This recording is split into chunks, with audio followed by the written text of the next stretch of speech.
Private equity includes venture capital investment. My experience with private equity investors are they're great corporate finance people. They understand how to read a balance sheet. They know how to create projections and analyze things from here till the sun goes down. But they don't understand your client's business. They never do. They could have invested in 10 other businesses that are just like your client, and they still don't understand it because they don't have the time.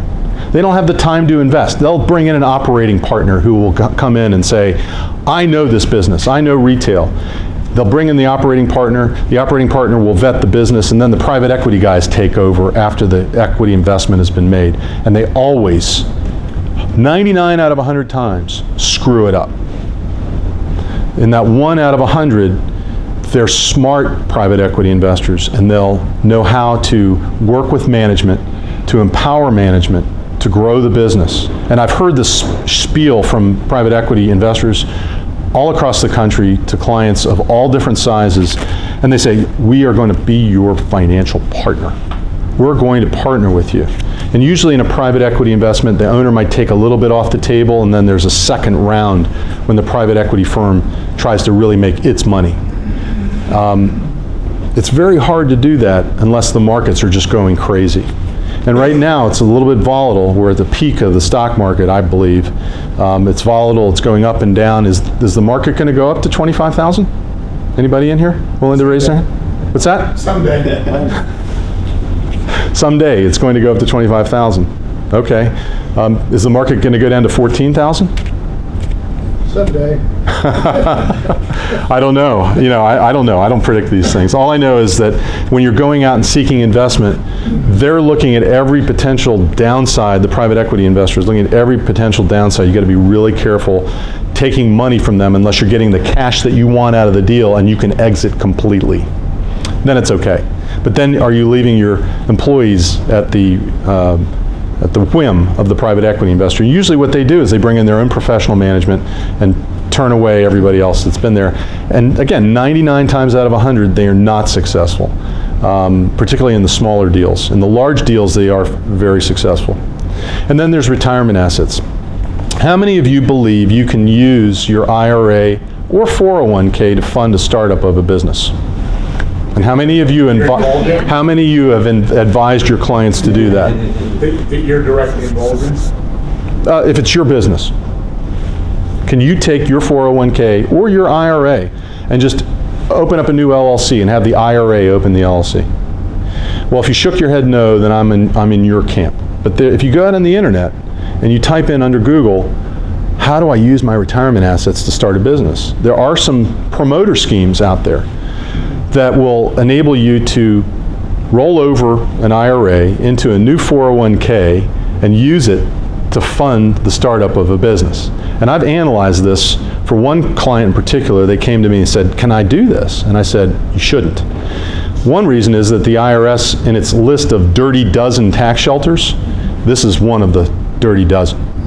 And the reason is your IRA assets, your 401k assets, are meant for your retirement.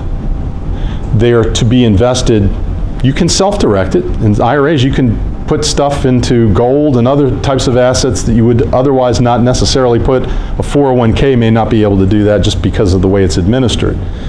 But you may have a self-directed IRA, and you may invest in all kinds of exotic assets, even startup companies that are not controlled by you.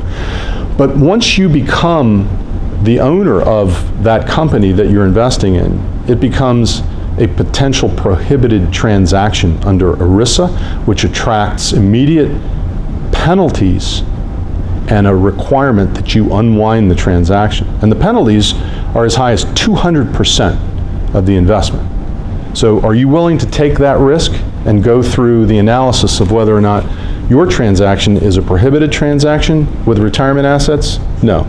The other upshot of it is that the client may be forced to recognize income, because if the IRS audits it and they look at it as a deemed distribution and contribution to the new business, it's taxable ordinary income, potentially subject to penalties if they're under the age of 59 and a half when they've withdrawn.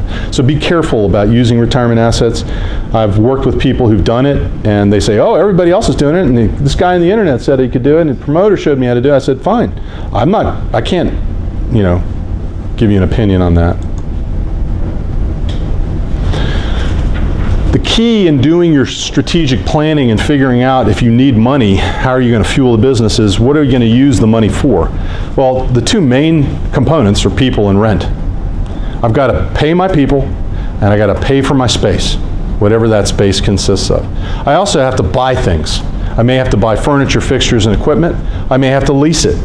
Some people look at lease versus buy, and they conclude that leasing computers and leasing furniture and fixtures may be more economical, or at least preserve cash flow in the early years.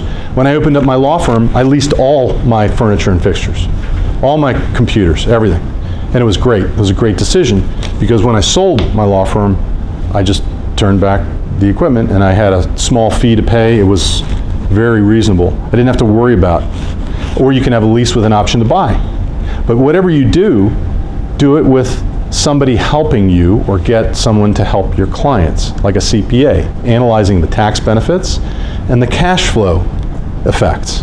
Understanding what the cash flow is absolutely critical. If you're using financing to buy a piece of equipment, is it really that essential that you use that, incur that debt, and have the interest load on it? Well, interest rates are really low right now. They're still low. So using the interest on debt may be cheaper than leasing it, and it may be more efficient. But if you don't survive the term of the lease, that may be you may reach a different conclusion. And of course, manufacturers and marketers, technology companies will have specific needs. It's got to be built into your cash flow analysis so you can show it to the people that are investing or lending to you as part of your business plan. So the sources and uses of funds. Just saying it's going to be used for working capital and other stuff is usually not going to be enough to convince an investor to put significant amounts of capital in your business. People is the number one asset in any service business, and I represent mostly service businesses, although I do have some product businesses still to this day. And retail product businesses, I still represent a couple of manufacturers. But people, regardless of whether it's service or products, is the key component of any business. And so how do we keep them engaged? And it's really coming up with an understanding the basic compensation strategies of any business, and how to build bonus structures, what types of benefits are available. It really is going to depend on the business and the person, and how competitive your marketplace is. So you have to understand the marketplace. So you need to go to a benefits expert. How many of you in this room offer benefits consulting as part of your practice? No one, okay. Do you have people or relationships that you go to for that? Okay, very important. If you don't, you need it. That's part of the team, part of the professional team that we're putting together to help build this extremely valuable, successful rocket ship that's going to take off. But starting with base comp, well, somebody comes on board, it's a startup business, and it's somebody who you really need to develop the technology, or to service the customers, or to bring in new business, or whatever. What is their base comp today? That's going to be the first question, and then what is their base comp going to be in this business? Can you afford the base comp? If you can't afford to pay the base comp, what other things can you offer to replace that base comp?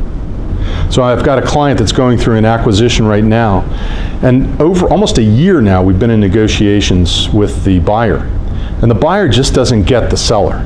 The seller has always treated his employees with great care and great benefits.